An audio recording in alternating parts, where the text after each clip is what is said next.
காசா போர் நிறுத்த பேச்சுவார்த்தையில் முன்னேற்றம். பேச்சுவார்த்தை குழு உறுப்பினர்களுடன் அவசர பேச்சுவார்த்தை நடத்திய பெஞ்சமின் நெத்தன்யாகு. காசா போர் நிறுத்த பேச்சுவார்த்தைகளை முன்னெடுப்பதற்கான ஹமாஸின் நோக்கம் குறித்து கத்தார் இஸ்ரேலிய ஆக்கிரமிப்புக்கு மிகவும் சாதகமான செய்தியை அனுப்பியதாக இஸ்ரேலிய பொது ஒளிபரப்பான கான் தெரிவித்துள்ளது.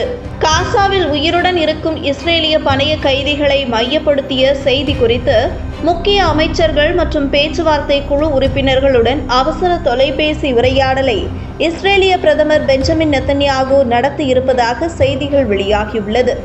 மேலும் கைதிகள் பரிமாற்ற பேச்சுவார்த்தையில் ஈடுபட்டுள்ள அமெரிக்க அதிகாரிகள் இஸ்ரேலிய பொது ஒளிபரப்பான கானிடம் கூறுகையில், விவாதங்களின் சாராம்சம் முதல் கட்டத்திலிருந்து இரண்டாம் கட்டத்திற்கு மாறுவதை சுற்றியே நடைபெற்று வருகிறது. ஒப்பந்தத்தை அடைய இரு கட்டங்களையும் இணைக்க வேண்டிய அவசிய தேவை உள்ளது என்று கூறியுள்ளனர்.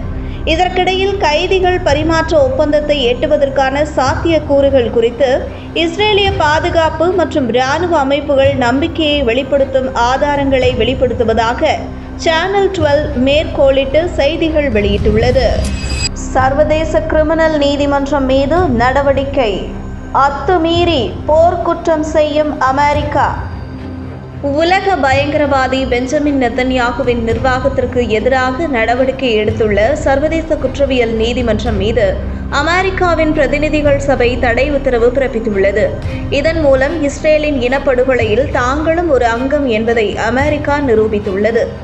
சர்வதேச நீதிமன்றத்தின் அதிகாரிகள் அமெரிக்காவிற்கு சென்று வருவதற்கு தடை, நீதிமன்றத்தின் செயல்பாடுகளுக்கு தடை உள்ளிட்ட பல அம்சங்கள் இந்த தடை உத்தரவில் இடம்பெற்றுள்ளன. கடந்த நவம்பர் மாதம் அமெரிக்காவின் மக்களவையில் இந்த தடை உத்தரவு நிறைவேற்றப்பட்ட நிலையில் பிரதிநிதிகள் சபையில் இந்த மசோதா தோல்வியை தழுவியது. இதற்கு காரணம் ஜோ பைடனின் ஜனநாயக கட்சி அங்கு பெரும்பான்மையாக இருந்தது. தற்போது இந்த தீர்மானம் மீண்டும் பிரதிநிதிகள் சபைக்கு அனுப்பி வைக்கப்பட்டுள்ளது. தற்போது ட்ரம்பின் குடியரசுக் கட்சி பெரும்பான்மை இடங்களை வகிக்கிறது. எனவே சர்வதேச நீதிமன்ற அதிகாரிகள் மீதான இந்த தீர்மானம் நிறைவேற்றப்படலாம் என்ற அச்சம் எழுந்துள்ளது. காசாவில் சுமார் 50,000 அப்பாவி மக்கள் கொல்லப்பட்டுள்ளனர். இதற்கு காரணமான பயங்கரவாதி பெஞ்சமின் நெத்தன்யாகுவை பாதுகாக்கும் நோக்கத்தில் உலக ஜனநாயகத்தின் பாதுகாவலன் என்ற போலி வேடம் தரித்த அமெரிக்கா நேரில் களத்தில் இறங்கி இருப்பதன் மூலம் இளைய தலைமுறையினர் மத்தியில் அமெரிக்காவின் உண்மை முகம் அம்பலப்பட்டுள்ளது. இஸ்ரேல் இராணுவத்தில் நீடிக்கும் ராஜினாமா.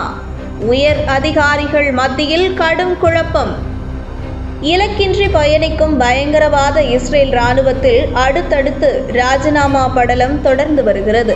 இராணுவ தலைமை துணை தளபதியான மேஜர் ஜெனரல் அமீர் பாரம் என்பவர் ராஜினாமா செய்துள்ளார். இராணுவ தலைமை தளபதிக்கு அவர் எழுதிய கடிதம் யூத மீடியாக்களில் லீக் ஆகியுள்ளது. அந்த கடிதத்தில் தற்போது போரின் தீவிரம் குறைந்துள்ளதால் இனி தான் இந்த பதவியில் நீடிக்க விரும்பவில்லை என கூறியுள்ளார். மேலும் தலைமை தளபதி பதவி காலியாகும் போது அதற்கு தான் போட்டியிட உள்ளதாக தெரிவித்துள்ளார். தற்போதைய தலைமை தளபதியான ஹெர்சி ஹலேவி என்பவருடன் கருத்து வேறுபாடு ஏற்பட்டு இவர் இந்த முடிவை எடுத்துள்ளதாக யூத மீடியாக்கள் யூகித்துள்ளன. ஆக்கிரமிப்பு இஸ்ரேல் இராணுவத்தினர் பலர் மனநல பாதிப்புக்கு உள்ளாகி உயிரை மாய்த்து கொள்ளும் சம்பவங்களும் ஒருபுறம் அரங்கேறி வருகின்றன. மறுபுறம் விடுமுறைக்கு செல்பவர்கள் மீண்டும் பணிக்கு வருவதில்லை. உயர் அதிகார பொறுப்பில் உள்ளவர்கள் தொடர்ந்து ராஜினாமா செய்து வருகின்றனர். அக்டோபர் 7ஆம் தேதி நடைபெற்ற தாக்குதலுக்கு பொறுப்பேற்று இராணுவ தலைமை தளபதி ஹர்சி ஹலேவி பதவி விலக வேண்டும் என துணை தளபதி அமர் பாரம் வலியுறுத்தி வந்தார். ஆனால் ஹலேவி தொடர்ந்து பதவியில் நீடித்து வந்தார். இதனால் ஏற்கனவே பதவி விலகல் முடிவை அறிவித்த அமீர் பாரம் ஹலேவி கேட்டுக்கொண்டதற்கு இணங்க பதவி நீட்டிப்பில் இருந்தார். ஆனால் தற்போது பதவி விலகுவதாக வெளிப்படையாக அறிவித்திருப்பது இஸ்ரேல் இராணுவத்தில் நிலவும் குழப்பத்தை அம்பலப்படுத்தியுள்ளது. வெளிநாட்டு தலைவர்களுக்கு சிரியா இராணுவத்தில் பதவிகள். அமெரிக்கா, பிரான்ஸ் நாடுகள் எதிர்ப்பு. ஆக்ஷேபங்களை புறந்தள்ளிய சிரியா அரசு. சிரியாவில் ஆசாத்தை விரட்டியடித்து HTS என்ற ஆயுத குழுவின் தலைவர் அஹ்மத் அல் ஷாரா என்பவர் தலைமையில் புதிய அரசு அமைந்துள்ளது. இந்த அரசுடன் அமெரிக்கா உள்ளிட்ட மேற்கத்திய நாடுகள் நட்பு பாராட்டி வருகின்றன. இந்த நிலையில் சிரியாவின் புதிய இராணுவத்தில் பல வெளிநாட்டு ஆயுத குழுக்களின் தலைவர்களுக்கு இராணுவ தளபதி பதவிகள் வழங்கப்பட்டுள்ளன. குறிப்பாக சபிதீன் என்பவர் தஜிகிஸ்தான் நாட்டு அரசால் தீவிரவாதியாக அறிவிக்கப்பட்டவர். அவருக்கு சிரியாவில் இராணுவ தளபதி பதவி வழங்கப்பட்டுள்ளது. இதேபோல் சீன உய்கூர் போராளிகள் ஜோர்தான், எகிப்து நாடுகளால் தீவிரவாதிகளாக அறிவிக்கப்பட்ட பல முக்கிய புள்ளிகளுக்கு இராணுவ தளபதி பதவிகள் வழங்கப்பட்டுள்ளன. இதற்கு குறிப்பிட்ட நாடுகள் எதிர்ப்பு தெரிவித்துள்ள நிலையில் சிரியாவின் புதிய அரசு இந்த ஆட்சேபங்களை புறக்கணிப்பதாக அறிவித்துள்ளது. குறிப்பிட்ட ஆயுத குழுக்களின் தலைவர்கள் ஆசாத் அரசை விரட்டுவதற்காக சிரியா மண்ணில் 10 ஆண்டுகளுக்கு மேல் போரிட்டவர்கள் என்றும் அதனால் அவர்களை தற்போது கைவிட முடியாது என அறிவித்துள்ளது.